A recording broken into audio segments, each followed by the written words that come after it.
Whoa, that was close.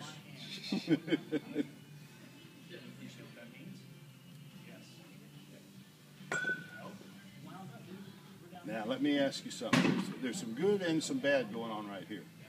Okay? One thing that's good is that we're pretty well stacked. Okay? Lifting the heel under our butt is really not an ideal thing to do. A good thing to do. We're better off staying stacked and just raising our knee, just kind of like we were doing this, but we're doing it right here. Okay? That way, because the more we get under here, then the more it tends to hunch us. Even though you're stacked pretty good, try to just raise the knee instead of lift the heel. Does that make sense? You understand why? Because everything I tell you, I should be able to tell you why. There should be a reason for it, right? And so you actually end up where you should be anyway. I like how you soften the knee. We're starting to come downhill. Everything so far looks pretty good, doesn't it? Okay. Now, here comes problem number 1, which is what? Glove. Right now, where does it look like this guy's throwing the ball? Up. Over the building, right? Yeah? I mean, you can see, this shoulder angle. See, here's the point. If there's no point in me starting up here, if my objective, we're on a hill, right? On a mound. We're throwing downhill. So if I start up here, I've got to get all the way back down here to find a consistent release point, right? So I'm better off, like I said, taking this thumb, when I break my hands here, letting that thumb be the first thing that heads to the target, okay? The second thing that's going to head to the target that you're having problems with is going to be that toe. I'm going to show you why. But you understand and see how, and this is what we're going to see from the side. See how already he's bending it. Yeah. It's a little quick. We call it being a little quick arm. And so that's why I asked you if he caught. Because the catchers a lot of times will be quick to get to the ear. Quick release. And yeah, and we don't want to rush. We want the body. Remember how I told you throw the guy over the shoulder? We want the body to throw the arm, right? Okay. Now I'm going to give a general synopsis. Doing perfect. Okay, and then we're going to work on 1 or 2 things because obviously we're going to overwhelm him. Yeah. Okay, now I want to show you something. Boom, foot's on the ground. Okay. Couple things. One, am I in an athletic position? Is my shoulders over my hips? Right there. Does it look like I'm falling back, or see where my shoulders are? I'm not stacked here. You see what I mean? I'm leaning back. And one of the reasons I'm leaning back, see where this toe is and this foot's lined up? See how your knee's bending here? Watch. My knee will only bend. Good job. My knee will only bend with my toe, right? So if I'm over here, it's bending this way, right? So if I'm bending it this way, it's going to be very difficult for me to get my head and chest to the target if I'm bending my knee this way. So I've got to get my toe in line. Now I have freedom to let my head and chest go down lane. We call it linear flow. Everything is flowing towards the target down the hill, okay? But I've got to get my toe in line, which frees me up to get my head and chest towards the target, okay? As you can tell, the first time we do this, there's a little more talking, a little less throwing. I know that's good for you, but... And see, to compensate, for you to throw a strike, you're now having to throw against where your fighting. lower body's You're going to see on the next couple frames how this prohibits this from getting through. Watch, I'm going to show you. Next frame. Next frame.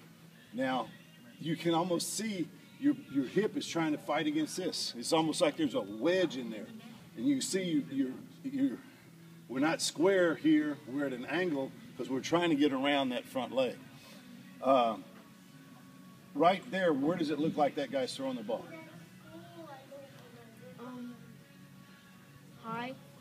Well, yeah, high, but you can almost tell that he doesn't have the freedom to get this head and chest. First of all, remember, we're not stacked. We're laying it down a little bit. We don't have the freedom because of this obstruction to get that head and chest moving straight to the target. So we're a little bit, the chest is headed a little bit this way instead of this way. Does that make sense? You understand what I'm saying? Okay. And again, We need to be, when we're strongest is when we're stacked, shoulders over the hips. That's a good high L, by the way. Nice long arm.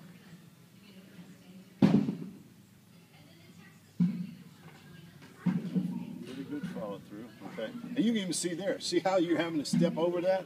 It's almost, let me say it. It's almost like somebody was take a leg like this tripod and just see how it's stuck in your hip there, and you're trying to fight to get over it. And all that gets prevented when I simply move that toe to the target, because now it allows me to travel to the target. Okay? It was a lot of talking for one pitch, wasn't it? So That's what threw your balance on your fall through over to the side of the mound. Okay, so we're going to take this from now on. Instead of going over the building, we're going to go thumb to the mitt. That's number one. We're going to fix that today. Correct? Thumb to the mitt. Dad, for that you said, is that like you wanted it to be like this, like go down? Look, here's the easiest way to think about that. Almost like I'm reading a book. Then when I break my hands, my thumbs go down and away. This gives me long arm on the backside. It keeps this arm under my shoulder. Right. It goes to the target, because the target's where? Down the hill, right? So it takes my thumb to the target, and then I can use this to help turn me, right? And you do a good job. You do. When you come to your waist at that point, then thumbs to the mitt, like you're saying. Now you're actually stacked a little bit better on this one. A little bit better too. Yeah, and your toes a little bit closer, and you can see. Look at the difference in your finish. See how that elbow got closer to that knee, and the back shoulder made it to the target. There's three things, Justin, I want to see go to the target. Four actually, because the front toe I almost don't teach, because that has to happen for us to be consistent downrange. But then I want to go glove, chin and chest, and then the last thing is this back shoulder. If you go, and normally when I was coaching high school kids, I go out to the mound. Three things I tell them: glove, chin, back shoulder. I said, get those three things in the target, you know. And if they start thinking about just those three things, boom, boom, boom, then they kind of get back in focus. But it's usually something mechanical, like me blocking my front side, that prevents that from happening consistently, okay? But that's a good arm action right there, my friend. I want to go get the side here. Yeah, there we go. Well, that sun's bright. I knew it was. Well, back up, Elvis. There you go. All right, here we go. Boy, that sun. I didn't realize that was that bright. But we can still see you good. Hey, let's here. I'm going to show you something. We call this our balance point. All right? We agree? That's our balance point. Now, that means, stand up with me. That means you and I should be able to raise that knee and stay balanced. Did you raise, see? See, look, that's the difference. Don't raise your heel, just raise your knee and stay balanced. Put your hands here in your chest.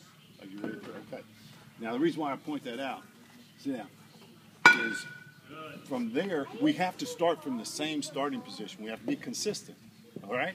And that makes sure that we're balanced and in control of our body before we start our descent to the mat, to the plate. Okay, now, what did you just see happen right here? Let me show you. God, and I'm getting deep. This is no worries. All right, but my glove and hands were center of my chest when I was at balance point, right? So what did I do with them? I moved them back. Backwards. When I moved them back, what happened to my back and my shoulders? One Pointed went up and one went down, right? You see? So by doing this, now I've already started my tilt. And this probably has a lot to do with why when you break, you're breaking up.